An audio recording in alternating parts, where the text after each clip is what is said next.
ಪದಪಯಣ ಗಾನ ಸಿಂಚನ.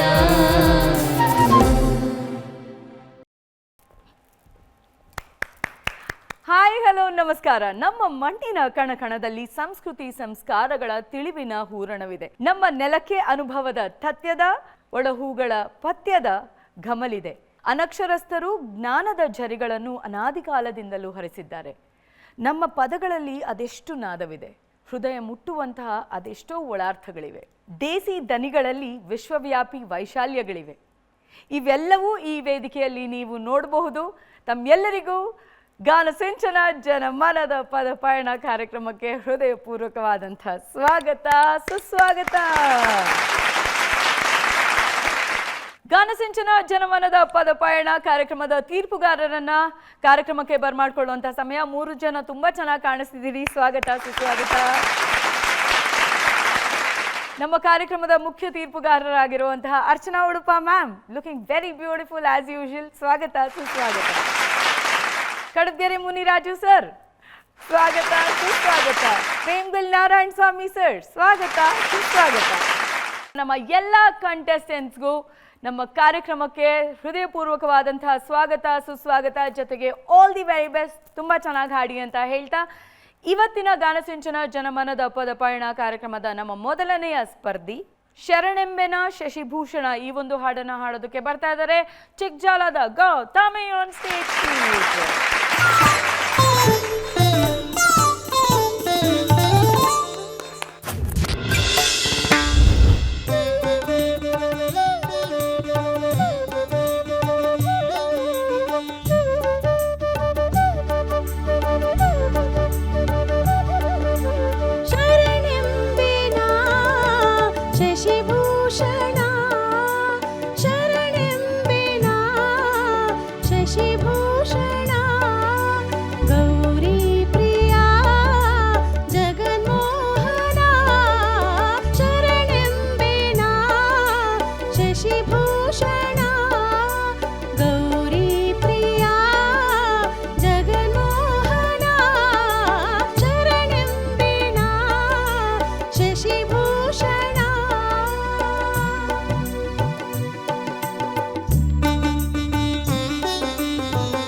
ಅರ್ಚನಾ ಉಡುಪ ಮ್ಯಾಮ್. ಗೋವಿಂದಮ್ಮ, ಎಂಥ ಹಾಡನ್ನು ಆರಿಸ್ಕೊಂಡಿದ್ದೀರಮ್ಮ. Thank you ma'am. ಈ ಹಾಡನ್ನು ಹಾಡಿದ್ದಕ್ಕೆ ನಿಮಗೆ first of all thank you very much. Thank you so much ma'am. ಈ ಥರದ ಹಾಡುಗಳನ್ನೆಲ್ಲ ಈಗ ಯಾರೂ ಹಾಡಲ್ಲ, ಹಾಡುವ ಧೈರ್ಯನೂ ಮಾಡಲ್ಲ. ಹೌದು.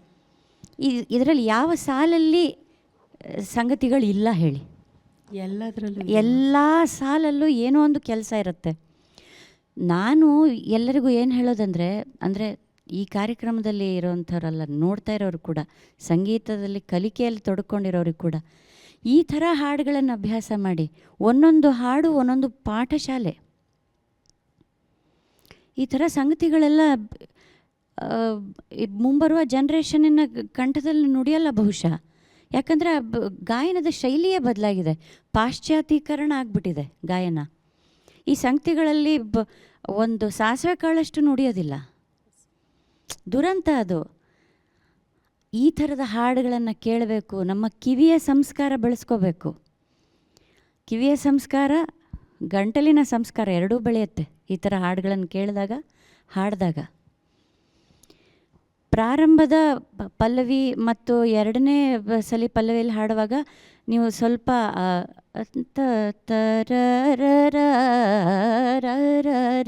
ಅದು ಹಾಡುವಾಗ ಸ್ವಲ್ಪ ಡೌಟ್ಫುಲ್ಲಾಗಿ ಹಾಡ್ತಾಯಿದ್ರಿ.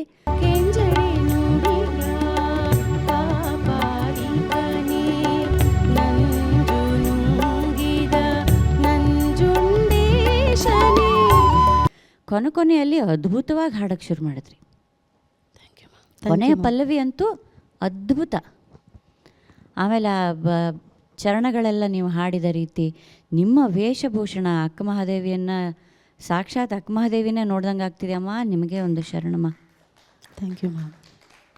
ನಿಮ್ಮ ಡೆಡಿಕೇಶನಿಗೆ, ನಿಮ್ಮ ಈಗ ಈ ವೇದಿಕೆ, ಈ ಕಾಂಪಿಟೇಷನ್ಗೆ ಎಷ್ಟು ಬಿಸಿ ಹತ್ಕೊಂಡಿದೆ ಅನ್ನೋದು ನಿಮ್ಮೆಲ್ಲರ ಸೆಲೆಕ್ಷನ್ ನೋಡಿದಾಗ ಗೊತ್ತಾಗತ್ತೆ. ಆಮೇಲೆ ನೀವೆಲ್ಲರೂ ಎಷ್ಟು ಪ್ರಬುದ್ಧರಾಗಿ ಬೆಳೀತಾ ಇದ್ದೀರಾ ಅನ್ನೋದು ನಿಮ್ಮ ಸೆಲೆಕ್ಷನಿಂದ ಗೊತ್ತಾಗ್ತಾ ಇದೆ. ನಿಮ್ಮೆಲ್ಲರಿಗೂ ನಾನು ಶಭಾಷ್ ಹೇಳ್ತೀನಿ. Thank you ma'am. ಇದು ಬೇಕು ನಮಗೆ. ಯಾಕಂದರೆ ನಮಗೆ ಸಂತೋಷ ನಿಮ್ಮ ಬೆಳವಣಿಗೆಯನ್ನು ನೋಡಿದಾಗ. ಇನ್ನೇನು ಬೇಕು ನಮಗೆ? ಈ ವೇದಿಕೆಯಿಂದ ನೀವು ಒಬ್ಬ ಪ್ರಬುದ್ಧ ಗಾಯಕರಾಗಿ, ಪರಿಪೂರ್ಣ ಗಾಯಕರಾಗಿ, ಸೋಲ್ತಿರೋ ಗೆಲ್ತಿರೋ ಅದು ಬಿಟ್ಟಾಕಿ ಪರಿಪೂರ್ಣ ಗಾಯಕರಾಗಿ ಹೋಗ್ತಾ ಇದ್ದೀರಾ ಆಚೆ ಹೊರ ಪ್ರಪಂಚಕ್ಕೆ. ಹೋದ್ಮೇಲೆ ನಿಮಗಿನ್ನೂ ಕೆಲಸ ಹೆಚ್ಚು ಸಿಗತ್ತಾ? ಅಷ್ಟೇ ಸಾಕು ನಮಗೆ ಸಾರ್ಥಕ ಭಾವ. Thank you ma'am. ಬಹಳ ಚೆನ್ನಾಗಿ ಹಾಡಿದ್ರಿ ಗೋವಿಂದಮ್ಮ. ಇದೇ ರೀತಿಯ ಹಾಡುಗಳನ್ನು ಇನ್ನೂ ಹೆಚ್ಚು ಹೆಚ್ಚು ಹಾಡ್ತಾ ಹೋಗಿ. ದೇವರು ನಿಮಗೆ ಹೆಚ್ಚು ಶಕ್ತಿಯನ್ನು ಕೊಡಲಿ, ನೀವಿನ್ನೂ ಉತ್ತುಂಗಕ್ಕೆ ಹೋಗಲಿ, ಇದೇ ನನ್ನ ಆಸೆ ಅಮ್ಮ. Thank you ma'am. ಈ ಹಾಡನ್ನು ನಾನಿವತ್ತು ನಮ್ಮ ಹಸ್ಬೆಂಡ್ಗೆ, ನಮ್ಮ ತಂದೆಯವ್ರಿಗೆ, ಹಾಗೆ ನನ್ನ ಆತ್ಮೀಯ ಜೀವದ ಗೆಳೆಯಾದ ಕಿರಣ್ ಅಂತ ಇದ್ದಾರೆ. ಈ ಕಿರಣ್ ಅಲ್ಲ ಇನ್ನೊಬ್ಬರು ಕಿರಣ್ ಅಂತ ಇದ್ದಾರೆ. ಸೊ ಅವ್ರು 3 ಜನಕ್ಕೂ ನಾನು ಈ ಹಾಡನ್ನು ಡೆಡಿಕೇಟ್ ಮಾಡಿದೆ ಮ್ಯಾಮ್. ವೆರಿ ಗುಡ್, ಒಳ್ಳೆಯದಾಗಿ. ತುಂಬ ಇಷ್ಟವಾದ ಹಾಡಿದು. ಹಾಂ. ಸೊ ನಾನು ಇದು ಹಾಡ್ತಿದ್ದೀನಿ ಅಂದಿದ ತಕ್ಷಣ ತಯಾರಿ ಎಲ್ಲ ನೀನೇ ಮಾಡ್ಕೊಂಡಿರ್ತೀಯ, ನಾವೇನು ಹೇಳೋದು ಬೇಡ, ಸೊ ಚೆನ್ನಾಗಿ ಪ್ರಾಕ್ಟೀಸ್ ಮಾಡಿ ಹಾಡು ಅಂತ ವಿಶಸ್ ಕಳಿಸಿದ್ರು. ಅದು ಇವತ್ತು ಸ್ಪೆಷಲ್ ವಿಶಸ್ ಕಳಿಸಿದ್ರು. ಅವ್ರಿಗೋಸ್ಕರ ಈ ಹಾಡನ್ನು ಹಾಡಿದ್ದೀನಿ ಮ್ಯಾಮ್. ನನಗೆ ನೀವು ಈ ಹಾಡನ್ನು ಹಿಂಗೆ ಪ್ರಾರಂಭ ಮಾಡಿದ ತಕ್ಷಣ ನನಗೆ ಗೂಸ್ ಬಂಪ್ಸ್ ಬಂತು, ಮೈ ರೋಮಾಂಚನ ಆಯಿತು. ಅಂಥ ಹಾಡುಗಳು, ಇಂಥ ಹಾಡುಗಳು ಇನ್ನೂ ಹೆಚ್ಚು ಹೆಚ್ಚು ಮತ್ತೆ ಬರಬೇಕು. ಮತ್ತೆ ಎಲ್ಲರೂ ಈ ಥರದ ಹಾಡುಗಳನ್ನು ಹಾಡೋ ಹಾಗಾಗಬೇಕು. ಆವಾಗ ನಮ್ಮ ಇಡೀ ಸಂಗೀತ ಕ್ಷೇತ್ರ ಇನ್ನೂ ಉತ್ತುಂಗಕ್ಕೆ ಹೋಗೋದು ಅಂತ ನಾನು ಭಾವಿಸ್ತೀನಿ. ಅದ್ಭುತವಾಗಿ ಹಾಡಿದ್ರಿ, ಒಳ್ಳೆಯದಾಗಲಿ. Thank you ma'am. Thank you so much. Kadabagere Muniraju sir. B ಸರೋಜಾದೇವಿಯವರ ಅಭಿನಯ, ವಿಜಯ್ ಭಾಸ್ಕರ್ ಅವರ ಸಂಗೀತ ಅಲ್ವಾ? ಹೌದು ಸರ್. ಎಷ್ಟು ಒಳ್ಳೆ ಸಿನಿಮಾ. ಬೆಳವಡಿ ಮಲ್ಲಮ್ಮ ಚಿತ್ರ, ಪಿ ಸುಶೀಲಮ್ಮ ಅವರು ಹಾಡಿರೋ ಬಾ ಎಂಥ ಈ 4 ಮುತ್ತುಗಳು ಸೇರಿ ಅದ್ಭುತವಾದದ್ದನ್ನು ಕೊಟ್ಟಿದ್ದಾರಲ್ವಾ, ಅವ್ರಿಗೆ ಕೊಟ್ರಿ ಚಪ್ಪಾಳೆ. ಹಿಂದೆ ಎಲ್ಲ ರಂಗಭೂಮಿ ಸಿನಿಮಾ ಅಂತಂದರೆ ಹಾಡುಗಾರಿಕೆ, ನೃತ್ಯ, ಅಭಿನಯ ಎಲ್ಲವೂ ಬರಬೇಕಾಗಿತ್ತು. ಇದೆಲ್ಲ ಇದ್ದರೆ ಅವ್ರಿಗೆ ಅವಕಾಶಗಳು ಸಿಗ್ತಾಯಿದ್ದು. ಬರೀ ಯಾವುದ್ರಲ್ಲಿ ಒಂದರಲ್ಲಿ ಪರಿಣಿತಿ ಪಡೆದುಕೊಂಡಿದ್ದೀನಿ ಅಂದ ತಕ್ಷಣ ರಂಗಭೂಮಿನಲ್ಲಿ ಅವಕಾಶಗಳು ಸಿಗ್ತಿರಲಿಲ್ಲ. ಈಗ ನೀವು ರಂಗಭೂಮಿನಲ್ಲಿ ಕೆಲಸ ಮಾಡ್ತೀರಿ. ಹೌದು ಸರ್. ಹಾಗಾಗಿ ಆ ವೇಷಭೂಷಣಗಳನ್ನೆಲ್ಲ ಭಾಳ ಅಚ್ಚುಕಟ್ಟಾಗಿ ತೊಟ್ಕೊಂಡು ಬಂದು ಇಲ್ಲಿ ನಮಗೆ ಅಕ್ಕ ಮಹಾದೇವಿನೇ ಹಾಡಿದ್ರೇನೋ ಅನ್ನೋಷ್ಟು ಮಟ್ಟಿಗೆ ನಮಗೆ ಈ ಕಾರ್ಯಕ್ರಮದಲ್ಲಿ ಹಾಡಿದ್ರಿ. ಭಾಳ ಬೇಜಾರಾಗೋ ವಿಷಯ ಏನಂತಂದರೆ, ಇವತ್ತಿನ ಕಾಲದಲ್ಲಿ ಶಿವರಾತ್ರಿ ಹಬ್ಬಗಳ ಕಾರ್ಯಕ್ರಮಕ್ಕೆ ಹೋಗ್ತೀವಿ ನಾವು. ಅಲ್ಲಿ 4-5 ಶಿವನ ಹಾಡು ಪ್ರಾರಂಭದಲ್ಲಿ, 4-5 ಇಲ್ಲ ಬಿಡಿ, 1-2 ಶಿವನ ಹಾಡು ಹಾಡಾದ್ಮೇಲೆ ಇನ್ನು ಮಧ್ಯರಾತ್ರಿ ಮನೋರಂಜನೆ ಬೇರೆ ಹಾಡುಗಳು ಶುರುವಾಗ್ಬಿಟ್ಟಿರ್ತವೆ. ಗಣಪತಿ ಹಬ್ಬದಲ್ಲೂ ಇದೇ ಆಗಿದೆ. ನಾವು ಎಲ್ಲಿಗೆ ಹೋಗ್ತಾ ಇದ್ದೀವಿ ಅಂತಲೇ ಅರ್ಥ ಆಗಲ್ಲ. ಯಾವ ಕಾರ್ಯಕ್ರಮದಲ್ಲಿ ಏನು ಮಾಡಬೇಕು ಅಂತಲೇ ಗೊತ್ತಾಗ್ತಿಲ್ಲ. ಅಲ್ಲಿ ಹಾಡುಗಳು, ಬರೋ ಹಾಡುಗಳಿಗೂ ಆ ಸನ್ನಿವೇಶಕ್ಕೂ ಸಂಬಂಧವೇ ಇರಲ್ಲ. ಈ ಥರದ ಹಾಡುಗಳನ್ನ ಅಲ್ಲಿ ಕೇಳಲಿಕ್ಕೆ ಸಾಧ್ಯನೇ ಆಗ್ತಿಲ್ಲ. ಯಾಕಾಗ್ತಿಲ್ಲ ಅಂದರೆ ಗಾಯಕರುಗಳು ಕಷ್ಟ ತಗೊಳಕ್ಕೆ ರೆಡಿ ಇಲ್ಲ. ಅದನ್ನು ಕಲಿತು ಅದನ್ನು ಹಾಡಿ ಅದನ್ನು ರಂಜಿಸ್ಬೇಕಂದ್ರೆ ಅದಕ್ಕೆ ಶ್ರಮ ಬೇಕಲ್ಲ. ಆ ಶ್ರಮ ಹಾಕ್ಬೇಕಂದ್ರೆ ಯಾರು ಹಾಕ್ತಾರೆ ಬಿಡು, ಈಗಿನ ಏನು ಜನ ಏನು ಕೇಳ್ತಾರೋ ಅದನ್ನು ಹಾಡ್ಬಿಟ್ಟು ಹೋಗೋಣ ಅನ್ನೋ ಮಟ್ಟಕ್ಕೆ ಆಗ್ಬಿಟ್ಟಿದ್ದೀವಿ. ಆದರೆ ಈ ಕಾಂಪಿಟೇಷನ್ನಲ್ಲಿ ಬಂದು ನೀವು ಈ ಥರದ ಹಾಡನ್ನು ತಗೊಂಡು ಸ್ಪರ್ಧೆಗೆ ನಾನು ಇದನ್ನು ಹಾಡ್ತೀನಿ ಅಂತ ಅಂದಾಗ ಅಲ್ಲೇ ನೀವು ಗೆದ್ರಿ ಅಲ್ವಾ? ಅದೇ ಬೇಕಾಗಿರೋದು. ನಿಜವಾದ ಸ್ಪರ್ಧೆ ಅಂದರೆ ಇದೆ. Thank you so much sir. ಅಲ್ವಾ? ಒಳ್ಳೆ ಹಾಡು, ಅರ್ಥಪೂರ್ಣವಾದಂಥ ಸಾಹಿತ್ಯ, ಅದ್ಭುತವಾದಂಥ ಒಂದು ಪರ್ಫಾರ್ಮೆನ್ಸ್ ಅದು. ಬಟ್ ಹಾಡುಗಾರಿಕೆ ಬಗ್ಗೆ ಇನ್ನು ಕಲಿತಾ ಇದ್ದರೆ ಕಲಿತಾನೇ ಇರಬೇಕು. ಸಣ್ಣದನ್ನೆಲ್ಲ ಕಲಿತಾನೇ ಇರಬೇಕಾಗತ್ತೆ. ಒಳ್ಳೆಯದಾಗಲಿ. ಆ ಪ್ರಯತ್ನದಲ್ಲಿ ಇರೋವಂಥದ್ದು ಒಳ್ಳೆ ಅಭ್ಯಾಸ. ಒಳ್ಳೆಯದಾಗ್ಲಮ್ಮ. ತುಂಬ ಚೆನ್ನಾಗಿ ಪ್ರಸ್ತುತಿಪಡಿಸಿದ್ರಿ. Thank you sir. Thank you. Vemagal Narayana Swamy sir. Govindamma sir, ಮತ್ತೇನಿದೆ ಹೇಳಲಿಕ್ಕೆ? ಎಲ್ಲರೂ ಹೇಳಿದ್ದಾರೆ ನೋಡಿ. ಈ ಹಾಡು ತುಂಬ ಕಷ್ಟ ಆ್ಯಕ್ಚುಲಿ. ಎಲ್ಲ ಪ್ರಾರಂಭದಿಂದ ಕಡೆಯವರೆಗೂ ಇದು ಹಾಡು ಎಲ್ಲ ಪಲಕಗಳು ವಿಶೇಷವಾಗಿದೆ. ಇದರಲ್ಲಿ ಆ ಸಾಹಿತ್ಯನ ನೆನಪಿಟ್ಕೊಂಡು ನೀವು ಹಾಡಿದ್ರಲ್ಲ, ಅದರಲ್ಲಿ ಮತ್ತೆ ನಿಮ್ಮ ವೇಷಭೂಷಣದಲ್ಲಿ ಸಹ ನೀವು ಸಾಕ್ಷಾತ್ ಅಕ್ಕ ಮಹಾದೇವಿ ಥರ ನೀವು ಕಾಣ್ತಾಯಿದ್ರಿ. ಇವತ್ತು ಒಳ್ಳೆ ಕಷ್ಟಕರವಾದ ಹಾಡನ್ನು ನೀವು ಆಯ್ಕೆ ಮಾಡಿಕೊಂಡು ನೀವು ಇಲ್ಲಿ ಪ್ರೆಸೆಂಟ್ ಮಾಡೋದು ಇದೆಯಲ್ಲ, ಅದು ನಿಮ್ಮ ಧೈರ್ಯಕ್ಕೆ ಮೆಚ್ಚಬೇಕು. ತುಂಬ ಚೆನ್ನಾಗಿ ಆಡಿದ್ರಿ. ಈ ಹಾಡು ಬರೆದವ್ರನ್ನೂ ಬರೆದಿರ್ತಕ್ಕಂಥ ಮಹಾನ್ ಭಾವರು ಯಾರಿದ್ದಾರೋ ಅವ್ರನ್ನೂ ಸಹ ನೆನೆಸ್ಕೊ. ಎಂಥ ಸಾಹಿತ್ಯ ಇದು! ಆ ಕಾಲದಲ್ಲಿ ನೋಡಿ ಸಿನಿಮಾಗಳಲ್ಲಿ ಇಂತಿಂಥ ಹಾಡುಗಳೆಲ್ಲ ಬರ್ತಾಯಿದ್ವು. ಈಗೆಲ್ಲ ಅವು ಮಾಯ ಆಗಿದೆ. ಈಗ ಮುನಿರಾಜ್ ಅವರು ಹೇಳ್ದಾಗೆ ಈಗ ಬರ್ತಕ್ಕಂಥ ಹಾಡುಗಳು ಒಂದು ಕಡೆ ಇಟ್ಟು ತೂಕ ಹಾಕಿದ್ರೆ ಈ ಒಂದು ಹಾಡಿಗೆ ಈಗ ಬರ್ತಕ್ಕಂಥ ಹಾಡುಗಳು ಒಂದು 100 ಹಾಡು, ಒಂದು ಹಾಡಿಗೆ ಒಂದು 100 ಹಾಡು ಸಮ ಅಂತ ನನಗನ್ಸುತ್ತೆ ಅಲ್ವೇ? ಇಂಥ ಅದ್ಭುತವಾದ ಸಾಹಿತ್ಯ ಒಂದು ಕಡೆ ತಕಡೆಯಲ್ಲಿಟ್ಟರೆ, ಈಗಿನ ಹಾಡುಗಳು ಒಂದು ಕಡೆ ಇಟ್ಟರೆ ಎಲ್ಲಿಂದ ಎಲ್ಲಿಗೆ ಅಲ್ವಾ? ಇಂಥ ಹಾಡುಗಳನ್ನ ಹೆಚ್ಚೆಚ್ಚಿಗೆ ವೇದಿಕೆಗಳಲ್ಲಿ ಅಥವಾ ಈ ಥರ ನಮ್ಮ ಗಾನ ಸಿಂಚನ ಸಂಚಿಕೆಗಳಲ್ಲಿ ಬಂದರೆ ನಮಗೂ ಖುಷಿಯಾಗುತ್ತೆ. ಒಳ್ಳೆ ಪ್ರಯತ್ನ. ದೇವರು ಒಳ್ಳೇದು ಮಾಡಲಮ್ಮ ನಿಮಗೆ. Thank you sir. ತುಂಬ ಹೆಮ್ಮೆಯಿಂದ ನಾನೊಂದು ವಿಷಯ ಹೇಳ್ಕೋಬೇಕು. ಶಿಸ್ತಿನಲ್ಲಿ ವಿಜಯ ಭಾಸ್ಕರ್ ಅವ್ರನ್ನ ಮೀರಿ ನಾನು ಯಾರನ್ನೂ ನೋಡಲಿಲ್ಲ. ಹೆಮ್ಮೆ ಯಾಕೆ ಅಂತ ಹೇಳ್ತೀನಿ.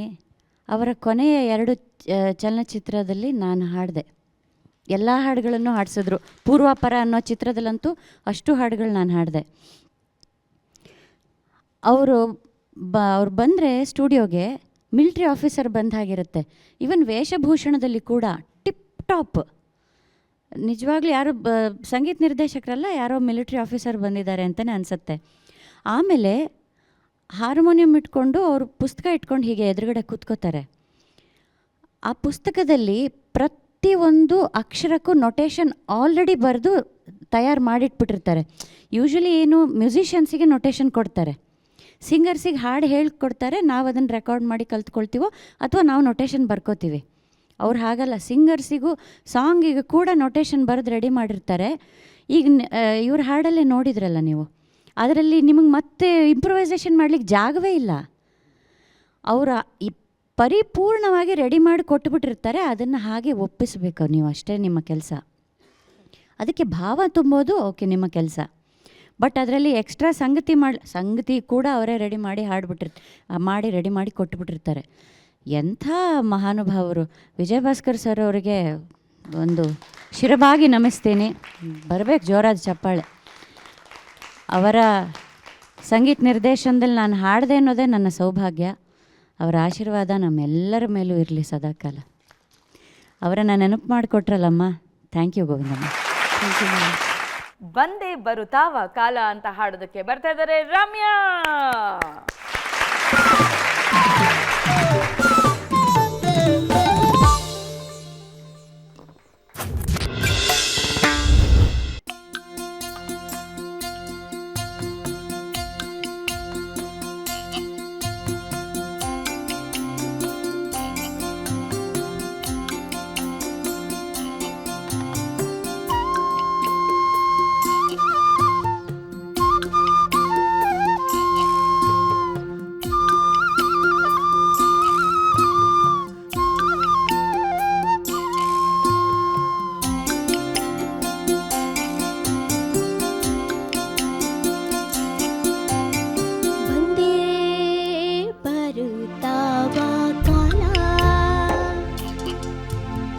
ಬಂದೇ ಬರುತ್ತಾವ ಕಾಲ ಮಂದಾರ ಕನಸನೋ ಕಂಡಂತ ಮನಸ್ಸನೋ ಒಂದು ಮಾಡುವ ಸ್ನೇಹ ಜಾಲ.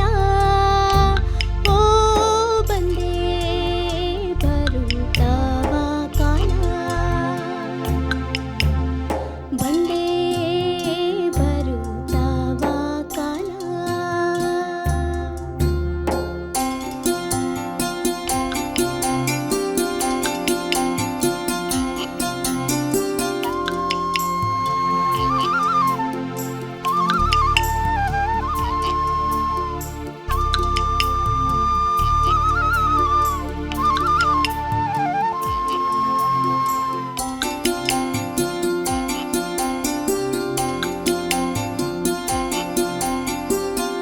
ಮಗಿಯ ಎದೆ ತೋರಿ ಕೂಗಿತು ಕೋಗಿಲ ರಾಗದ ಚಂದಕ್ಕೆ ಬಗೆತು ಬನವೆಲ್ಲ ತೂಗುತ್ತ ಬಳ್ಳಿ ಮೈಯೆಲ್ಲ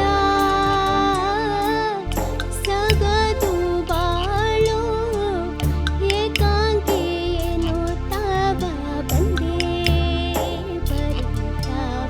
ಕಾಲ. ಓ ಬಂದೇ ಬರುತ್ತಾವ ಕಾಲ ಮಂದಾರ ಕನಸನೋ ಕಂಡಂತ ಮನಸ್ಸನೋ ಒಂದು ಮಾಡುವ ಸ್ನೇಹ ಜಾಲ. ಓ ಬಂದೇ ಬರುತ್ತಾವ ಕಾಲ.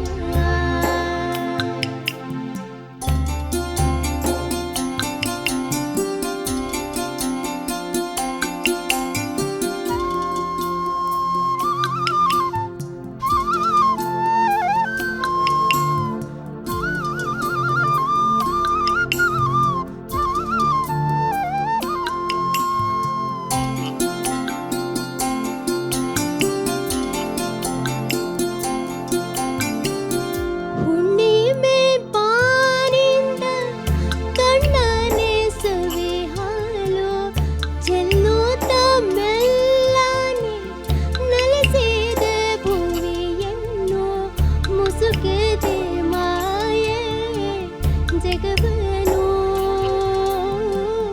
ಭುವಿಯನ್ನು ಸೇರಿ ನಲಿದಾವ ಬಂದೇ ಬರುತ್ತಾವ ಕಾಲ.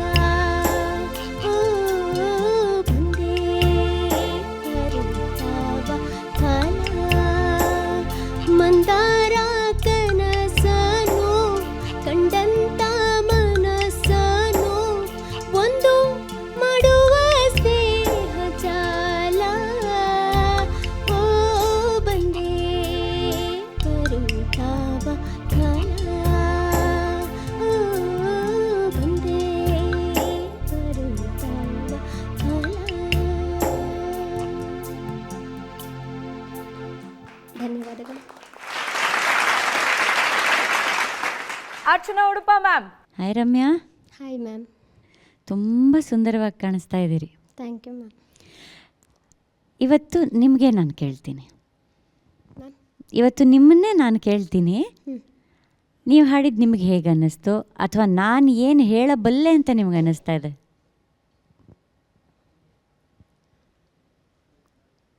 ಎಲ್ಲ ಚರಣ ಪಲ್ಲವಿ ಒಂದೇ ಥರ ಇದೆನೋ ಅಂತ. ಇಲ್ಲಮ್ಮ, ಇದು ಚರಣ ಬೇರೆ ಥರ ಇದೆ, ತೊಂದರೆ ಇಲ್ಲ, ಅದೆಲ್ಲ ತೊಂದರೆ ಇಲ್ಲ. ಹೋಗಲಿ ಪಾಪ, ಜಾಸ್ತಿ ತಲೆಯಲ್ಲಿ ಹುಳ ಬಿಟ್ಕೋಬೇಡಿ. ತುಂಬ ಸುಂದರವಾದ ಹಾಡು, ಎಷ್ಟು ಹಾಯಾಗಿದೆ. ಅದನ್ನು ನೀವು ಅಷ್ಟೇ ಸಾಫ್ಟ್ ಧ್ವನಿ ಮಾಡಿಕೊಂಡು ತುಂಬ ಸುಂದರವಾದ ಪ್ರಸ್ತುತಿ ಮಾಡಿದ್ರಿ. ಖುಷಿ ಆಯಿತು Ramya. Thank you ma'am. But ಈ ಸಾಫ್ಟ್ ಮಾಡ್ಕೊಂಡು ಹಾಡುವ ಒಂದು ಪ್ರೋಸೆಸ್ಸಲ್ಲಿ ಇವತ್ತು ಬಹಳಷ್ಟು ಸ್ವರಗಳು ಆಚೆ ಈಚೆ ಆದವು. ಸಂಗತಿ ಮಾಡುವಾಗ ಆಗಿರಬಹುದು, ತರರ ತನನ ತರ ಅಲ್ಲಿ ನನ ಪಾಪ. ಆಮೇಲೆ ನಿಮಗೆ ಉಸಿರು ಎಲ್ಲಿ ತಗೋಬೇಕು ಅಂತ ಗೊತ್ತಾಗಲಿಲ್ಲ. ತುಂಬ ಉದ್ದ ಕೇಳ್ಕೊಂಡು ಹೋಗಿ ಒಂಥರ ಉಸಿರು ಕಟ್ಕೊಂಡು ಆಮೇಲೆ ಎದುಸಿರು ಬಿಡೋ ಥರ ಆಯಿತು. ತರರ ನನ ತರರ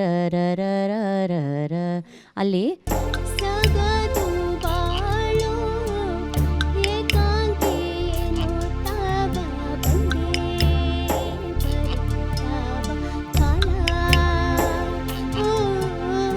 ಬಂದೇ ಬರುತ್ತವ ಕಾಲ. ಬಂದೇ ಬರ್ತಾವ. ಆಮೇಲೆ ಉಸಿರು ತಗೊಳ್ತಿದ್ರಲ್ವಾ, ಬಂದೇ ಅಲ್ಲೇ ತಗೋಬೋದಾಗಿತ್ತು ಅಲ್ವಾ? ಸೊ ಬೇಗ ಸ್ವಲ್ಪ ಮುಕ್ತಾಯ ಕೊಡಬೇಕಷ್ಟೆ. ಬಂದೇ ಅಲ್ಲೇ ಕೊಟ್ಬಿಟ್ರೆ ಆ ಮುಕ್ತಾಯವನ್ನು, ಆವಾಗ ಅಲ್ಲಿ ಉಸಿರು ತಗೋಬಹುದು ಅಲ್ವಮ್ಮ? ಅದೇ ಕೆಲವು ಚರಣಗಳಲ್ಲಿ ಕೆಲವು ಜಾಗಗಳನ್ನು ಹಾಡುವಾಗ ಸ್ವಲ್ಪ ನೋಟ್ಸ್ ಒಂಚೂರು ಸ್ಕ್ಯಾಟರ್ ಆಗ್ತಾಯಿತ್ತು, ಕರೆಕ್ಟಾಗಿ ಅದರ ಸ್ವರಸ್ಥಾನಗಳಲ್ಲಿ ಕೂರ್ತಾ ಇರಲಿಲ್ಲ. ಆಯಿತಾ? ಅದು ಬಿಟ್ಟರೆ ನಿಮ್ಮ ಓವರಾಲ್ ಹಾಡಿನ ಪ್ರಸ್ತುತಿ ತುಂಬ ನೀಟಾಗಿತ್ತು, ಚೆನ್ನಾಗಿತ್ತು. ನೀವು ತುಂಬ ಪ್ರಶಂಸಾರ್ಹವಾದದ್ದು. ನಿಮ್ಮ ಕಂಫರ್ಟ್ ಝೋನಿಂದ ಈಚೆ ಬಂದು ನಿಮ್ಮ ಧ್ವನಿಯಲ್ಲಿ ಕೂಡ ನೀವು ಎಕ್ಸ್ಪೆರಿಮೆಂಟೇಷನ್ ಮಾಡಿಕೊಂಡು ಬೇರೆ ಜಾನ್ರ ಹಾಡುಗಳನ್ನು ತಗೊಂಡು ಈ ಥರ ಸಾಫ್ಟ್ ಧ್ವನಿಯಲ್ಲಿ ಹಾಡೋದಿದೆಯಲ್ಲ, ನಾನು ಅದನ್ನು ತುಂಬ ಮೆಚ್ಚುಗೆ ವ್ಯಕ್ತಪಡಿಸ್ತೀನಮ್ಮ. ಇದು ನಿಮ್ಮ ಬೆಳವಣಿಗೆಗೂ ತುಂಬ ದೊಡ್ಡ ಯೋಗದಾನವನ್ನು ಕೊಡುತ್ತೆ ಅಲ್ವಾ? ವರ್ಸಿಟ್ಯಾಲಿಟಿನೇ ನಿಮ್ಮೆಲ್ಲರ ಗುರಿಯಾಗಿರಬೇಕು. ಹೇಗೆ ಆಡು ಮುಟ್ಟದ ಸೊಪ್ಪಿಲ್ಲ ಅಂತ ಹೇಳ್ತಾರಲ್ಲ, ಹಾಗೆ ನಮ್ಮಗಳ ಕೈಲಿ ಆಗಲ್ಲ, ಇದನ್ನು ಹಾಡೋಕ್ಕಾಗಲ್ಲ ಅನ್ನೋಂಥ ಹಾಡೇ ಇಲ್ಲ ಅನ್ನೋ ಥರ ನೀವೆಲ್ಲ ರೆಡಿ ಆಗಬೇಕು ಅಲ್ವಾ? ಸೊ ನೀವೆಲ್ಲರೂ ಆ ಡೈರೆಕ್ಷನಲ್ಲಿ ಇದ್ದೀರಿ ಆಲ್ರೆಡಿ. ನಿಮ್ಮ ಬೆಳವಣಿಗೆ ಅದ್ಭುತವಾದ ಬೆಳವಣಿಗೆ ಎಲ್ರದ್ದೂ. ತುಂಬ ಚೆನ್ನಾಗಿ ಹಾಡ್ದಮ್ಮ. ಆ ಹಿಡಿತ ಒಂದು ಸಾಧಿಸ್ಬೇಕು ನೀನು ಅಷ್ಟೇ. Okay, all the best. Thank you ma'am.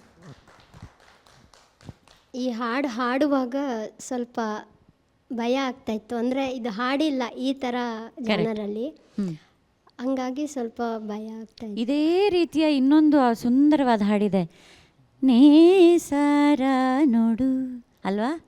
ಅದು ಇದೇ ಧಾಟಿಯಲ್ಲೇ ಹೋಗುತ್ತೆ. ಇವನ್ ಚರಣ ಕೂಡ, ಅದು ಕೂಡ ಸುಂದರವಾದ ಹಾಡು. ಬರುವ ಸಂಚಿಕೆಗಳಲ್ಲಿ ಯಾರಾದರೂ ಹಾಡಿದ್ರೆ ಬಹಳ ಚೆನ್ನಾಗಿರುತ್ತೆ ಕೇಳೋದಕ್ಕೆ. ತುಂಬ ಚೆನ್ನಾಗಿ ಹಾಡ್ದೆಯಮ್ಮ. ಹೆದರಿಕೆಯನ್ನು ಬಿಟ್ಟುಬಿಡು. ನಾನು ಅದನ್ನೇ ಎಲ್ಲರಿಗೂ ಹೇಳ್ತಾ ಇರ್ತೀನಿ. ಸರಿಯಾಗಿ ಹಾಡ್ತೀನೋ ಇಲ್ವೋ ಅನ್ನೋ ಅಳುಕು ನಿಮ್ಮಲ್ಲಿದ್ದಾಗ ಅದು ಎಡುವುದಾಗ್ಬಿಡುತ್ತೆ. ನಾನು ಹಾಡ್ತೀನಿ ಅಂದ್ಕೊಂಡೇ ವೇದಿಕೆ ಮೇಲೆ ಕಾಲಿಡಬೇಕಮ್ಮ ಅಲ್ವಾ? ಒಳ್ಳೆಯದಾಗಲಿ. Thank you ma'am. Thank you so much. Kadabagere Muniraju sir. ಬಂದೇ ಬರುತ್ತಾವ ಕಾಲ. ಎಲ್ರಿಗೂ ಒಂದು ಕಾಲ ಬರುತ್ತಲ್ಲ, ದೇವರೆಲ್ರಿಗೂ ಒಂದು ಕಾಲ ಕೊಟ್ಟೇ ಇರ್ತಾನೆ. ಈ ಹಾಡು ಕೇಳ್ತಿದ್ರೆ ಒಂದು ಒಳ್ಳೆ ಜೋಗುಳ ಪದ ಕೇಳಿದಾಗೆ ಅನಿಸುತ್ತೆ ಅಲ್ವಾ? ನಿದ್ದೆ ಬರಲಿಲ್ಲ ಅಂದವ್ರಿಗೂ ಕೂಡ ಈ ಹಾಡನ್ನು ಹಾಡಿಬಿಟ್ರೆ ನಿದ್ದೆ ಖಂಡಿತವಾಗೂ ಬರುತ್ತೆ. ಹಾಗಂತ ಬೇಜಾರು ಮಾಡ್ತಿದ್ದೆ ಹಾಡು ಅಂತಲ್ಲ. ಆ ಸಾಹಿತ್ಯ ಮತ್ತು ಆ ಸಂಗೀತ ಅಷ್ಟು ಸುಮಧುರವಾಗಿದೆ, ನೆಮ್ಮದಿಯನ್ನು ಕೊಡುತ್ತೆ. ಎಲ್ಲೂ ತಾಳ್ಮೆ ಕಳ್ಕೊಳ್ಳೋಂಗೇ ಇಲ್ಲ ಈ ಹಾಡು ಕೇಳ್ತಾ ಇದ್ದರೆ ಅಲ್ವಾ? ಹಾಡ್ತಾ ಇದ್ದರೆ ಏನಾದ್ರು ಜೋಗುಳ ಪದಗಳನ್ನು ಕೇಳಬೇಕು ಅಂತಂದರೆ ಇಂಥ ಹಾಡುಗಳನ್ನೇ ಹಾಡಬೇಕು ತಾಯಿ ಇದ್ರ ಮಕ್ಕಳಿಗೆ ಅಲ್ವಾ? ಎಷ್ಟು ಅದ್ಭುತವಾದಂಥ ಸಾಹಿತ್ಯ, ಎಷ್ಟು ಅದ್ಭುತವಾದಂಥ ಸಂಗೀತ. ನಮಗೇನಾದರೂ ಸ್ವಲ್ಪ ಬಿ ಪಿ ಏನಾದರೂ ರೈಸ್ ಆಗ್ತದೆ ಅಂದರೆ ಇಂಥ ಹಾಡನ್ನು ಕೇಳಿಬಿಟ್ರೆ ತಕ್ಷಣವೇ ಬಿ ಪಿ ಕೂಲ್ ಆಗುತ್ತೆ.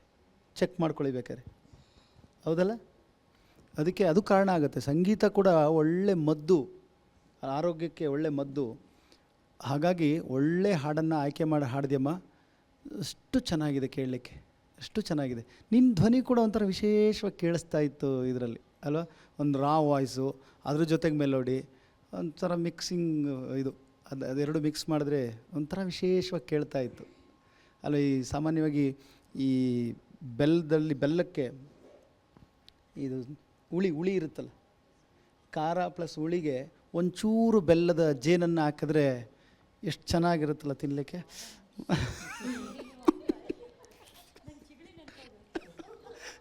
ಇಲ್ಲ, ನನಗನ್ಸಿದ್ದು ನಾನು ಹೇಳ್ತಾ ಇದ್ದೀನಿ. ಯಾಕೆಂದರೆ ನಿನ್ನ ಧ್ವನಿ ಒಂಚೂರು ರಾ ವಾಯ್ಸ್ ಇದೆ. ಆ ರಾ ವಾಯ್ಸಲ್ಲಿ ನೀನು ಮೆಲೋಡಿ ಮಾಡ್ಕೊಂಡು ಹಾಡೋಕ್ಕೆ ಪ್ರಯತ್ನ ಮಾಡ್ತಿದ್ಯಲ್ಲ, ಅದು ಆ ಥರ ಅನಿಸ್ತಾ ಇತ್ತು ನನಗದು. ಬಟ್ ಒಳ್ಳೆ ಪ್ರಯತ್ನ, ಒಳ್ಳೇದಾಗಲಿ ಅಮ್ಮ. ಥ್ಯಾಂಕ್ ಯು ಸರ್. ನಿನ್ನ ಮಕ್ಕಳಿಗೆ ಇದನ್ನೆಲ್ಲ ಹಾಡಿ ಹಾಡಿ ಅಭ್ಯಾಸ ಮಾಡಿಸು, ಒಳ್ಳೇದಾಗಲಿ. Okay sir. Vemagal Narayan Swamy sir. Ramya ಅವರೇ, ಸರ್ ನಮಸ್ತೆ. NS ಲಕ್ಷ್ಮೀನಾರಾಯಣ ಭಟ್ರನ್ನ ವೇದಿಕೆಗೆ ತಂದಿರಿ. ಅಪರೂಪವಾದ ಕವಿ, ಭಾಳಷ್ಟು ಕವಿತೆಗಳನ್ನು ರಚನೆ ಮಾಡಿರ್ತಕ್ಕಂಥವ್ರು ಅವರು. ಅವ್ರದ್ದೇ ಅಲ್ಲಮ್ಮ ರಚನೆ ಇದು ನೀವು ಹೇಳಿದ್ದು ಹೌದು ಸರ್. ಅಲ್ವೇ? ಅವರ ಭಾವಗೀತೆಗಳಲ್ಲಿ ಅವ್ರದ್ದು ಏನು ಹೇಳಬೇಕು ಅಂತ ಹೇಳಿದ್ರೆ, ಒಂದು ಎತ್ತರದ ಸ್ಥಾನದಲ್ಲಿರ್ತಕ್ಕಂಥ ಕವಿ. ಭಾಳಷ್ಟು ಹಾಡುಗಳು ಅವರು ಕೊಟ್ಟಿದ್ದಾರೆ, ಭಾವಗೀತೆಗಳು. ಇದನ್ನು ಸಿನಿಮಾಗೆ ಆಯ್ಕೆ ಮಾಡಿಕೊಂಡಿದ್ದಾರೆ ಅಂತ ಅನಿಸುತ್ತೆ. ಹೌದು ಸರ್. ಅದು ನೀವು ಉತ್ತರ ಕರ್ನಾಟಕದ ಶೈಲಿ ಹಾಡುಗಳನ್ನ ಆಡಲಿಕ್ಕೆ ಎಕ್ಸ್ಪರ್ಟು, ನಾವು ಇತ್ತೀಚೆಗೆ ನಾವು ಗಮನಿಸಿದಾಗೆ. ಆದರೂ ಇದಕ್ಕೂ ಜಸ್ಟಿಸ್ ಕೊಟ್ಟಿದ್ದೀರಿ, ಭಾಳಷ್ಟು ಪ್ರಯತ್ನ ಮಾಡಿ ಆಡಿದಿರಿ ನೀವು. ಕೇಳಲಿಕ್ಕೆ ತುಂಬ ಸುಮಧುರವಾಗಿತ್ತು. ಸಣ್ಣ ಸಣ್ಣ ಏನು ಮಿಸ್ಟೇಕ್ಸ್ ಇರುತ್ತೆ ಅದನ್ನು ಮೇಡಮ್ ಹೇಳಿದ್ರಲ್ಲ. ಸೊ ಮುಂದಿನ ಸಂಚಿಕೆಯಲ್ಲಿ ಇನ್ನೂ ಒಳ್ಳೆ ಆಯ್ಕೆ ಮಾಡಿಕೊಂಡು ಒಳ್ಳೆಯ ಗಾಯನ ನಿಮ್ಮಿಂದ ಮೂಡಿ ಬರುವಂಥ ಗಾನವೇ ಪ್ರಿಯ ಗಾನವೇ ಅಂತ ಹಾಡೋದಕ್ಕೆ ಬರ್ತಾ ಇದ್ದಾರೆ ನಮ್ಮ ಕಲಬುರ್ಗಿಯ ನವಿಲು ಪೀರಪ್ಪ.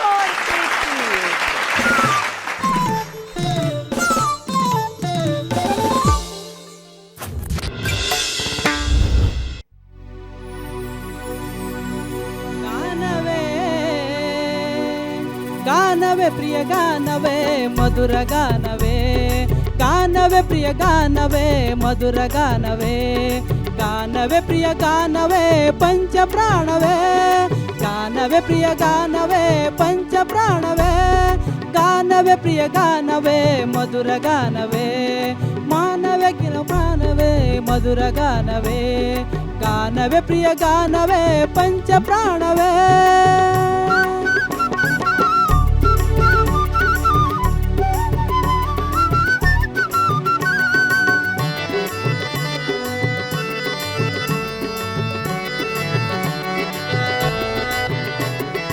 ಅಮ್ಮನಾಡೆ ಹಾಡೆ ಆ ಲಾಲಿ ಹಾಡು ಮಧುರ, ಅಮ್ಮನಾಡು ಹಾಡೆ ಆ ಲಾಲಿ ಹಾಡು ಮಧುರ, ಕಂದನ ನಿದೆಗಾಡೋ ಆ ಜೋಲಿ ಹಾಡು ಮಧುರ, ಕಂದನ ನಿದೆಗಾಡೋ ಆ ಜೋಲಿ ಹಾಡು ಮಧುರ, ಬಾಬಾ ಬಾ ಎಂದು ಚಂದ ಮಾಮನು ಕರೆವಾ,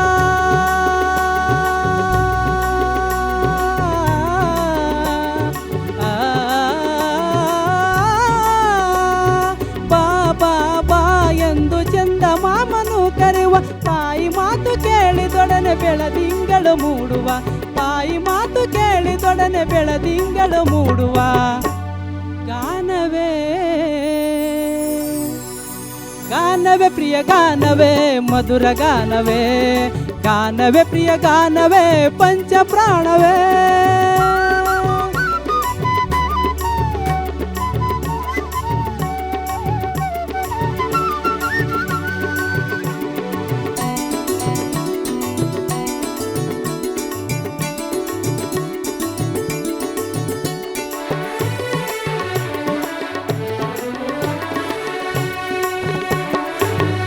ಮಳೆ ಗೊಂದಲದ ಗಾನವೆಷ್ಟು ಮಧುರ, ಗಾಳಿ ಮಳೆ ಗೊಂದಲದ ಗಾನವೆಷ್ಟು ಮಧುರ, ಪ್ರಕೃತಿಗೆ ತುಂಬಿಗಳ ಸೌಂದರ್ಯವೇ ಮಧುರ, ಪ್ರಕೃತಿಗೆ ತುಂಬಿಗಳ ಸೌಂದರ್ಯವೇ ಮಧುರ, ಚಿಗುರು ನೋಡಿ ಹಾರುವಂತ ಚಿಟ್ಟೆಗಳು ಮಧುರ.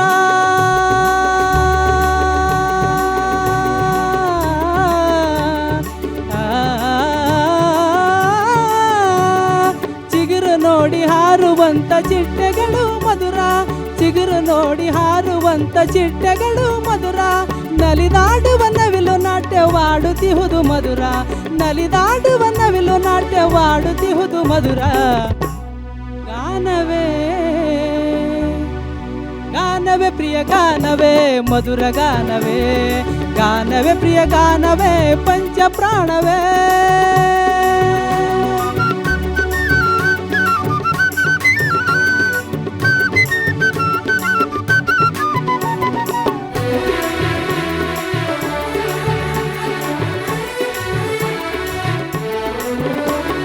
ಜಾನಪದ ಹಾಡು ಕೇಳು ರಾಗವೆಷ್ಟು ಮಧುರ. ಜಾನಪದ ಹಾಡು ಕೇಳು ರಾಗವೆಷ್ಟು ಮಧುರ. ವಿಧ ವಿಧದ ನೃತ್ಯಗಳ ಸೌಂದರ್ಯವೇ ಮಧುರ. ವಿಧ ವಿಧದ ನೃತ್ಯಗಳ ಸೌಂದರ್ಯವೇ ಮಧುರ. ಹಾಡುವಂತ ಕೇಳುವಂತ ನೀವು ಎಷ್ಟು ಮಧುರ.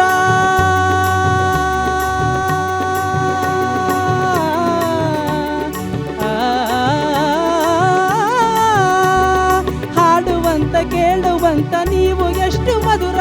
ಹಾಡುವಂತ ಕೇಳುವಂತ ನೀವು ಎಷ್ಟು ಮಧುರ.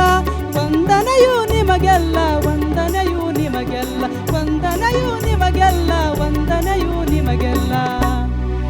ಗಾನವೇ ಗಾನವೇ ಪ್ರಿಯ ಗಾನವೇ ಮಧುರ ಗಾನವೇ. ಗಾನವೇ ಪ್ರಿಯ ಗಾನವೇ ಪಂಚ ಪ್ರಾಣವೇ. ಗಾನವೇ ಪ್ರಿಯ ಗಾನವೇ ಮಧುರ ಗಾನವೇ. ಗಾನವೇ ಪ್ರಿಯ ಗಾನವೇ ಪಂಚ ಪ್ರಾಣವೇ. ಪಂಚ ಪ್ರಾಣವೇ ಪಂಚ ಪ್ರಾಣವೇ ಪಂಚ ಪ್ರಾಣವೇ.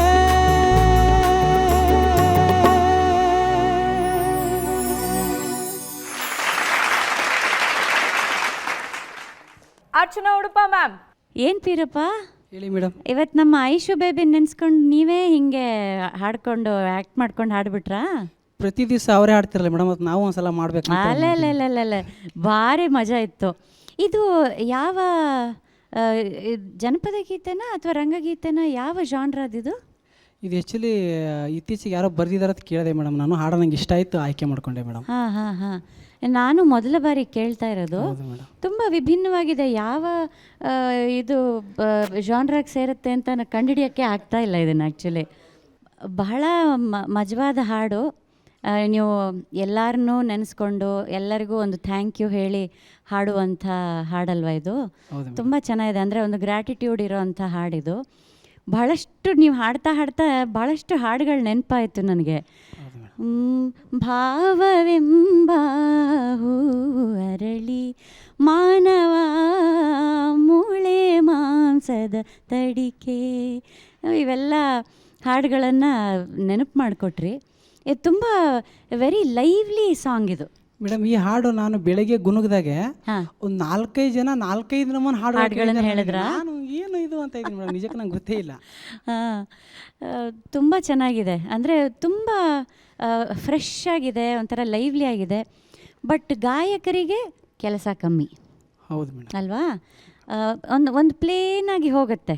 ಇವನ್ ದೋ ಇಟ್ ಈಸ್ ಹ್ಯಾಪಿ ಆಗಿರೋಂಥ ಹಾಡು ಆದ್ರೂ ಗಾಯಕರಿಗೆ ಕೆಲಸ ಕಮ್ಮಿ ಇದರಲ್ಲಿ. Simple tune. ಆ ಸಿಂಪಲ್ ಟ್ಯೂನ್ ಆಗಿರೋದ್ರಿಂದ ಬಹುಶಃ ಇದು ತುಂಬ ಬ್ಯೂಟಿಫುಲ್ಲಾಗಿ ಕೇಳಿಸುತ್ತೆ. ಬಟ್ ಕಾಂಪಿಟೇಷನ್ನಿಗೆ ಈ ಹಂತದಲ್ಲಿ ಅಲ್ಲ ಈ ಹಾಡು. ಆಮೇಲೆ ನೀವು 2ನೇ ಚರಣ 3ನೇ ಚರಣ ಎಲ್ಲ ಅದು ಆಲಾಪಿದೆಯಲ್ಲ, ಅದು ಪರ್ಫೆಕ್ಟಾಗಿ ಹಾಡಿದ್ರಿ. 1ನೇ ಚರಣದಲ್ಲಿ ಮಾತ್ರ ಅದು ಸ್ವಲ್ಪ ಕೂರಿಸ್ಲಿಕ್ಕೆ ಕಷ್ಟಪಟ್ರಿ. ಅದು ಬಿಟ್ಟರೆ ಪೀರಪ್ಪ ತುಂಬ ಚೆನ್ನಾಗಿತ್ತು ಹಾಡು. ಒಳ್ಳೆಯ ನೀಟ್ ಪ್ರಸ್ತುತಿ, ಇನ್ನೂ ಸ್ಟಫ್ ಇರೋವಂಥ. ನೀವು ಕಳೆದ ಸಂಚಿಕೆಯಲ್ಲಿ ತೊಗೊಂಡಿದ್ದು ಎಂಥ ಅದು ಹಾಡೋದು, ಕಳೆದಲ್ಲ ಅದ್ರ ಕಳೆದು ಸಂಚಿಕೆಯಲ್ಲಿ. ಬಟ್ ಪಾಪ ಆ ಹಾಡು ತಗೊಂಡು ನೀವು ಸುಮಾರು ಕಡೆ ಎಡವಿದ್ರಿ, ಅದು ಬೇರೆ ವಿಷಯ. ಬಟ್ ಎಂಥ ಕಷ್ಟಕರವಾದ ಹಾಡನ್ನು ಆರಿಸ್ಕೊಂಡಿದ್ರಿ. ಅದಕ್ಕೆ ಕಂಪೇರ್ ಮಾಡಿದರೆ ಇದು ಆ್ಯಕ್ಚುಲಿ ಏನೂ ಅಲ್ಲ, ತುಂಬ ಸಿಂಪಲ್ ಅಲ್ವಾ? ಸೊ ನೀವು ಒಂದು ಬಾರ್ ಸೆಟ್ ಮಾಡಿದ್ಮೇಲೆ ಇನ್ನು ಮೇಲ್ಮೇಲಕ್ಕೆ ಹೋಗ್ತಾ ಇರಬೇಕಲ್ವಾ? ಅಷ್ಟೇ ನನ್ನ ಉದ್ದೇಶ, ಅಷ್ಟೇ. ಬಟ್ ನಿಮ್ಮ ಪ್ರಸ್ತುತಿ ತುಂಬ ಚೆನ್ನಾಗಿತ್ತು, ಒಳ್ಳೆಯದಾಗಲಿ. Thank you madam. Thank you so much. Kadabagere Muniraju sir. ಏನು ಪೀರಪ್ಪ ಅವರೇ ಸಮಾಚಾರ? ಸರ್ ನೀವು ಹೇಳ್ಬೇಕು ಸರ್. ನಾನು ಹೇಳಬೇಕಾ? ಬಹುಶಃ ನನಗೆ ಹಾಡು ಕೇಳಿದ್ಮೇಲೆ ಅನಿಸಿದ್ದೇನೆಂದರೆ, ಈ ನಾವು ಪ್ರಾರಂಭದಲ್ಲಿ ನಾಟಕ ಮಾಡಬೇಕಾದ್ರೆ ಬನ್ನಿ ಕೂತ್ಕೊಳ್ಳಿ, ಸ್ವಾಗತ ನಿಮಗೆ, ನಾವು ಹಾಡ್ತಾ ಇದ್ದೀವಿ, ನೃತ್ಯ ಮಾಡ್ತೀವಿ, ನಾಟಕ ಮಾಡ್ತಾ ಇದ್ದೀವಿ, ಕುಳಿತುಕೊಳ್ಳಿ, ಶಬ್ದ ಮಾಡಬೇಡಿ, ಈಗೆಲ್ಲ ಹೇಳಿ ಅವ್ರನ್ನೆಲ್ಲ ಒಂದು ಸಮಾಧಾನ ಮಾಡಿ ಕೂರಿಸಿ ಒಂದು ಆಟ ಶುರು ಮಾಡ್ತಾರೆ. Okay sir. ಇದೇ ಇದರಲ್ಲಿ ಮುಕ್ತಾಯಕ್ಕೂ ಕೂಡ ಒಂದು ಹಾಡು ಮಾಡಿ ಹಾಡಿದ್ದಾರೆ ಅಂತ ಅನಿಸುತ್ತೆ. ಹೌದು, ನೀವೆಲ್ಲ ಬಂದು ಕುಳಿತು ಕೇಳಿದ್ರಿ, ನೋಡಿದ್ರಿ, ಆನಂದಿಸಿದ್ರಿ, ಈ ನಾಟಕವನ್ನು ಅಥವಾ ಈ ಅಂಕವನ್ನು ನೋಡಿ ಸಂತೋಷಪಟ್ಟಿದ್ದೀರಿ ಅಲ್ವಾ? ಈ ಥರದೊಂದು ಭಾವನೆ ಇರುವಂಥ ಹಾಡು, ಒಳ್ಳೆ ಹ್ಯಾಪಿ ಮೂಡಲ್ಲಿ ಅದು ಮುಕ್ತಾಯ ಆಗುತ್ತೆ ಅಲ್ವಾ? ತುಂಬ ಚೆನ್ನಾಗಿದೆ ಹಾಡು. ಆದರೆ ಸ್ಪರ್ಧೆ ಅಂದಾಗ ಗೊತ್ತಲ್ಲ ನಿಮಗೆ, ಸ್ವಲ್ಪ ಸ್ಪರ್ಧಾತ್ಮಕವಾಗಿ ಇರಲಿ ಹಾಡು ಅನ್ನೋದು ಎಲ್ಲರ ಉದ್ದೇಶ ಆಗ್ಬೋದು ಸರ್. ನನಗೆ ಈ ರಂಗಭೂಮಿನಲ್ಲಿ ಈ ಥರದ ಹಾಡುಗಳನ್ನೆಲ್ಲ ಹಾಡ್ತಾ, ಈ ರಾಗವನ್ನು ಹೆಚ್ಚು ದರ್ಬಾರ್ಗಳಲ್ಲಿ ಅರಮನೆಯಲ್ಲಿ ಕುಳಿತಿರ್ತಾರೆ, ರಾಜ ಎಲ್ಲ ಕುಳಿತಿರ್ತಾರಲ್ಲ, ಆಗ ಹೆಚ್ಚು ಈ ರಾಗವನ್ನು ಬಳಸಿ ಹಾಡ್ತಾ ಇರ್ತಾರೆ ಅಂತ ನನಗೆ ಅನಿಸ್ತಾ ಇತ್ತು. ಅದು ಬಾನಿನ ಅಂಚಿಂದ ಬಂದೆ ಬಳಿ ಬಂದೆ ನೋಡಿ, ಈ ಹಾಡುಗಳೆಲ್ಲ ತಲೆ ಎಷ್ಟೊಂದು ಈ ಹಾಡು ನೀವು ನುಡಿಸಿದ್ರ ಅದನ್ನ. ಓ, ನೀವೇ ಅಲ್ಲಿ ಕಂಡಿಡಿದು ಕೊಟ್ಬಿಟ್ಟಿದ್ರಿ ಗಣೇಶಣ್ಣ. ನೆಕ್ಸ್ಟ್ ವರ್ಷನ್ ಇತ್ತು ಗರನೆ ಗರಗರನೆ ಬೇಡ ಅಂತ ಬಿಟ್ಟಿದ್ದು. ಆ್ಯಕ್ಚುಲಿ ಇದು ಭಕ್ತಿ ಪ್ರಧಾನವಾದಂಥ ರಾಗ ಕೂಡ, ತುಂಬ ಹಾಡುಗಳನ್ನ ಇದರಲ್ಲಿ ಬಳಸಿದ್ದಾರೆ. ಜೊತೆಗೆ ಈ ಒಂದು ಈ ಇದಿದ್ದಲ್ಲ, ನೀವು ಡಿ ವಿ ಜಿಯವರ ಅಂತಃಪುರದ ಗೀತೆಗಳು ಕೇಳಿದಿರಾ? ತುಂಬ ಬಳಸಿದ್ದಾರೆ ಅಂತಃಪುರದ ಗೀತೆಗಳು ಅಲ್ವಾ? ಯಾವ ಥರದ ಹಾಡು ನೆನಪಾಯ್ತಾ ನಿಮಗೆ? ಒಂದು ಹಾಡು. ಭಾಮಿಯ ನೋಡಲು ತಾ ಬಂದ, ಅದೊಂದಿದೆ. ಮಹಾನಂದವೇ. ಆಮೇಲೆ ನಾನೇ ಒಂದು ಹಾಡಿದ್ದೀನಿ, ಬರುತಿಹನೆ ನೋಡೆ ವಾರಿ ಜಲೋಚನ, ಎಲ್ಲ ಅದೇ ರಾಗದ್ದು. ಹೌದಲ್ಲ? ಈ ಹಾಡು ಎಲ್ಲನೂ ಒಂಥರ ನಮಗೆ ನೆನಪಿಸ್ತಾ ಇತ್ತು. ನಾನು ಇಲ್ಲಿವರೆಗೂ ಈ ಕಾರ್ಯಕ್ರಮದಲ್ಲಿ ಈ ರಾಗದ ಬಳಕೆ, ಇಂದೋಳ ರಾಗದ ಬಳಕೆನ ಯಾರೂ ಮಾಡಲಿಲ್ವಲ್ಲ. ಮಾಡಿದ್ರಾ? ಆಮೇಲೆ ಪ್ರಥಮ ಬಾರಿಗೆ ಹಿಂದೋಳ ಬಂದಿರೋದು, ಹಿಂದೋಳಕ್ಕೆ ಜೈ. ಇವತ್ತು ಇಡೀ ಸಂಚಿಕೆಯಲ್ಲಿ ಹಿಂದೋಳ ರಾಗವನ್ನ ಇಲ್ಲಿವರೆಗೂ ಯಾರೂ ಪ್ರಯೋಗ ಮಾಡಲೇ ಇಲ್ಲ. ಈ ಹಾಡುಗಳಲ್ಲಿ ಜನಪದ ಹಾಡುಗಳಲ್ಲಿ ಸ್ವಲ್ಪ ಕಡಿಮೆನೇ ಅದು. ಹಾಗಾಗಿ ಇದೊಂಥರ ಹ್ಯಾಪಿ ಮೂಡ್ ಏನಾದ್ರು ಕೊಡಬೇಕು ಅಂದರೆ ಈ ರಾಗನ ತುಂಬ ಚೆನ್ನಾಗಿ ಬಳಸ್ಕೊಳ್ಬೋದು. ಒಳ್ಳೆಯದಾಗಲಿ ಪೀರಪ್ಪ. ಬಟ್ ಒಂದು ಹೇಳೋದೇನೆಂದರೆ, ಸ್ಪರ್ಧೆ ಇನ್ನೊಂದಿಷ್ಟು ನೋಡಿ, ಈ ಥರದ ಪ್ರಯೋಗ ಇರಲಿ, ಆದರೆ ಅದರಲ್ಲಿ ಏನೋ ವಿಶೇಷತೆ ಇರುವಂಥದ್ದು ಹಾಡುಗಳು ಸಿಕ್ಕಿದ್ರೆ ಇನ್ನೂ ಒಳ್ಳೆಯದೇ ಅಲ್ವಾ? ಖಂಡಿತ ಸರ್. ಒಳ್ಳೆಯದಾಗಲಿ ಪೀರಪ್ಪ. ನವಿಲ್ ಚೆನ್ನಾಗಿ ಕುಣಿತೀವತ್ತು. ವೇಮಗಲ್ ನಾರಾಯಣ ಸ್ವಾಮಿ ಸರ್. ಪೀರಪ್ಪ ಅವರೇ ಸರ್ ಹೇಳಿ ಸರ್. ಎಲ್ಲ ಹೇಳಿದ್ದನ್ನು ಕೇಳಿಸ್ಕೊಂಡ್ರಲ್ಲ, ಕೇಳಿಸ್ಕೊಂಡೆ. ಇನ್ನೇನಿಲ್ಲ ಹೇಳಲಿಕ್ಕೆ. ಯಾಕಂದರೆ ನೀವೊಂದು ವಿಶೇಷವಾದ ಹಾಡುಗಳನ್ನೇ ಆಯ್ಕೆ ಮಾಡ್ಕೊಂಡು ಬರ್ತಾ ಇದ್ದೀರಿ ಅಲ್ವಾ? ಮೊದಲಿನಲ್ಲೂ ಅಷ್ಟೇ. ಬಟ್ ಹೊಸ ಹೊಸ ಪ್ರಯೋಗಗಳು ನಿಮ್ಮ ಕಣ್ಣದಲ್ಲಿ ಬರ್ತಾನೆ ಇದ್ದಾವೆ. ಅದರಲ್ಲೂ ವಿಶೇಷವಾಗಿ ವೇಷಭೂಷಣಗಳನ್ನು ತೊಟ್ಟು ನೀವು ಬರ್ತಾ, ನಾವು ಅಂದ್ಕೊಂಡೆ ಇವತ್ತು ಪೀರಪ್ಪ ಅವರು ಸಾಮಾನ್ಯವಾಗಿ ಏನೋ ಇವತ್ತು ಬಂದಿದ್ದಾರೆ, ಏನೋ ವಿಶೇಷ ಇದೆ ಅಂತ. ಆದರೂ ಒಂದು ಹೊಸ ಹಾಡನ್ನ ಆಡಲಿಕ್ಕೆ ನೀವು ಪ್ರಯತ್ನ ಪಟ್ಟಿದ್ದಲ್ವಾ? ಹೌದು ಸರ್. ಇನ್ನೂ ಒಳ್ಳೆ ಆಯ್ಕೆ ಮಾಡಿಕೊಂಡು ಮುಂದಿನ ಸಂಚಿಕೆಗಳಲ್ಲಿ ಬನ್ನಿ ನೀವು. ಖಂಡಿತ ಸರ್. ಹೀರೋ ಥರ ಕಾಣಿಸ್ತೀರಂತೆ ನೋಡಿ ಮೇಡಮ್. Thank you sir. ನೋಡಿ, ನೀವು ಎಲ್ಲದಕ್ಕೂ ಸೈ, ನೀವು ನಟನೆಗೂ ಸೈ, ಮಿಮಿಕ್ರಿ ಮಾಡೋದಕ್ಕೂ ನೀವು ಸೈ, ಮತ್ತು ಗೀಗಿ ಪದ, ಲಾವಣಿ ಎಲ್ಲ ಆಡ್ತೀರಾ ನೀವು. ಆದರೆ ಬಟ್ ಈ ಹಾಡನ್ನು ಆಯ್ಕೆ ಮಾಡ್ಕೊಂಡಿದ್ರಲ್ಲ, ಇದೊಂಥರ ಗ್ರ್ಯಾಟಿಟ್ಯೂಡ್ ಅಂತ ಮೇಡಮ್ ಹೇಳಿದ್ರಲ್ಲ, ಇದೊಂದು ರೀತಿ ಎಲ್ಲರಿಗೂ ಒಂದು ರೀತಿ ಧನ್ಯವಾದಗಳನ್ನ ಹೇಳ್ತಕ್ಕಂಥದ್ದು ಅಲ್ವಾ? ಕೇಳುಗರಿಗೂ, ನೋಡುಗರಿಗೂ, ಮತ್ತು ಆಲಿಸಿದವ್ರಿಗೂ ಎಲ್ರಿಗೂ ಒಂದು ಧನ್ಯವಾದಗಳನ್ನ ಅರ್ಪಿಸ್ತಕ್ಕಂಥ ಹಾಡು ಅಂತ ಇದು ಮೇಡಮ್ ಹೇಳಿದ್ರಲ್ಲ. ಅದು ಒಳ್ಳೆ ಪ್ರಯತ್ನ ಮಾಡಿದ್ದೀರಿ ನೀವು. ಅದೇ ನೀವು ಹೇಳಿದ ಸ್ಪರ್ಧೆ ದಿನದಿಂದ ದಿನಕ್ಕೆ ಕಾವೇರ್ತಾರವಾಗಿ ಇನ್ನು ಸ್ವಲ್ಪ ಕಾಂಪ್ಲಿಕೇಟೆಡ್ ಇರೋಂಥ ಹಾಡುಗಳನ್ನೇ ತಗೊಳ್ಳಿ. ನೀವು ಆಡಬಲ್ರಿ, ನೀವು ಅದರಲ್ಲಿ ಎರಡನೇ ಮಾತಿಲ್ಲ. ಒಳ್ಳೆಯದಾಗಲಿ ನಿಮಗೆ. Let's all enjoy our roles when it is at its peak and give our best. ಏನಂತೀರಾ? ಹಾಗಿದ್ರೆ ಮತ್ತೆ ಸಿಗೋಣ ನಾಳಿನ ಸಂಚಿಕೆಯಲ್ಲಿ. ನಮಸ್ಕಾರ. ಮಗಿಯ ಎದೆ ತೋರಿ ರಾಗದ ಚಂದಕ್ಕೆ ಬಗೆದು ಬನವೆಲ್ಲ ತೂಗುತ್ತ ಬಳ್ಳಿ ಮೈಯೆಲ್ಲ ಸಗ